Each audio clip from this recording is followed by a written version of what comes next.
최근 국토교통부가 주택 공급에 관한 규칙 일부 개정안을 입법 예고했습니다. 주택이 있는 사람들은 앞으로 일반 공급 아파트 중에 계약이 취소된 가구가 나오더라도 이를 구매할 수 없는 내용이 포함이 되는데요.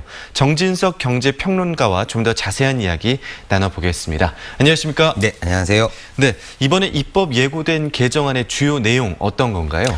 방금도 말씀하셨지만은 가장 크게 바뀐 제도는 소위 말하는 현금 부자들의 줍줍 현상이라고 그러죠. 주워간다라는 서울 수도권에서 지금 많이 얘기가 되고 있는 내용인데 그런 거를 방지하고자 만든 법안입니다. 네. 즉 예비 당첨 물량도 확대를 하고요. 예전에 그 무순위 청약을 건설사들이 직접 모델하우스에서 당첨을 시켜서 나눠주던 거를 갖다가 네. 한국감정원 아파트 투유라는 시스템을 통해서 이제 네. 국가가 직접 당첨을 시키고 통제한다는 면이 가장 크게 지금 바뀐 부분입니다. 그리고 네.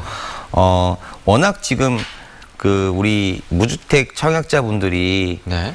아파트 투유에서 이 표시를 잘 못하세요. 무주택 기간이 몇 년인지, 청약통장 가입 기간이 몇 년인지 이런 것들을 너무 좀 많이 헷갈려 하셔가지고 네. 잘못 표시해서 당첨이 많이 안 되는 사례들이 많이 나왔는데요. 네. 이런 걸 또 방지하고자 올 10월 달부터는 사전 청약 제도를 도입을 해서 네. 이렇게 좀 아쉽게 당첨이 돼야 되는 상황인데도 불구하고 당첨이 안 되는 상황을 방지하고자 이번에 이렇게 개편안이 지금 나오게 됐습니다. 네, 무엇보다 이 주택 실수요자들에게 좀 유리하게 작용을 해야 될 텐데요. 네네. 어떻게 보십니까? 그렇게 개정안이 좀 시행이 됐다고 보십니까? 이렇게 지금 바뀌고 지금 문재인 정부 들어서 청약제도 개편 거의 11번 가까이 이루어졌는데요.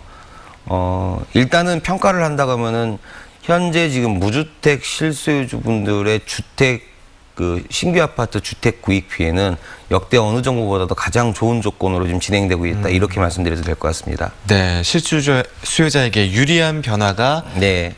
이끌어지고 있다라고 말씀해 주셨는데 아무래도 주택 시장을 좀 안정화시키기 위한 흐름이 아닐까 싶습니다. 네네, 그렇습니다. 최근에요, 네. 이 청약 통장을 불법으로 거래를 하거나 네네. 그 미분양을 만들어서 웃돈을 언접하는 사례들이 적발이 네. 되고 있거든요. 네. 어떻습니까? 광주에서도 최근에 적발이 됐죠. 2015년도에 분양한 광산구의 한 단지가 적발이 돼서 네. 지금 사건이 재판이 진행 중으로 알고 있는데요. 네.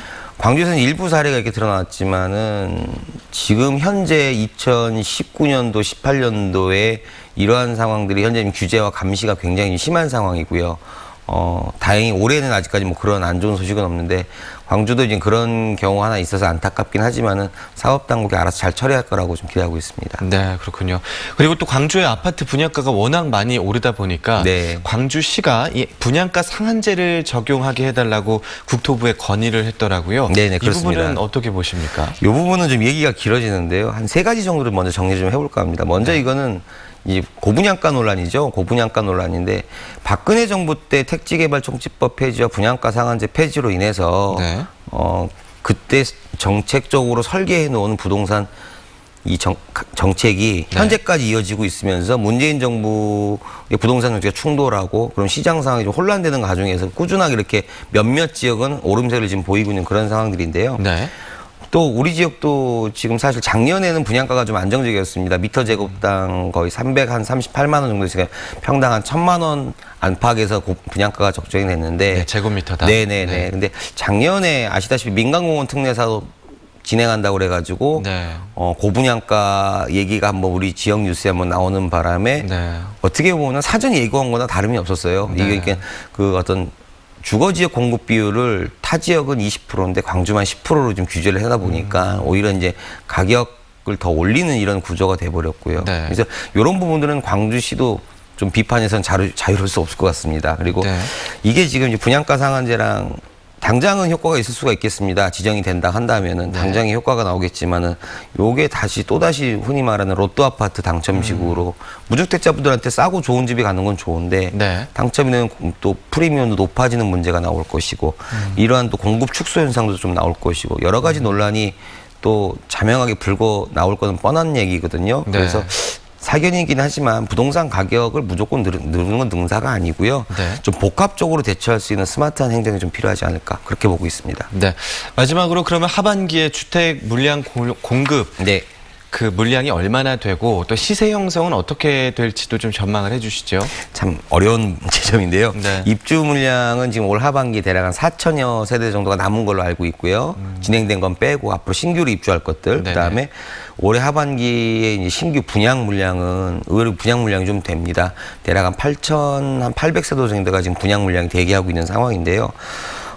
우리 지역은 일단은 분양 쪽은 좀 양극화 현상과 과열 현상이 지속적으로 좀 나올 것 같습니다. 올해 네. 좀 아무래도 좋은 현상들이 좀 많이 나온다 기대들을 많이 하시는 상황이고요. 네. 전체적인 부동산 시장은 이 변수가 이제 경기 부양책과 금리 인하 정도 그리고 지역 개발로 이 세 가지 정도가 이제 변수로 좀 작용은 하겠지만은 좀 가격의 양극화 현상과 현재의 약보합세가 꾸준하게 나올 걸로 보고요.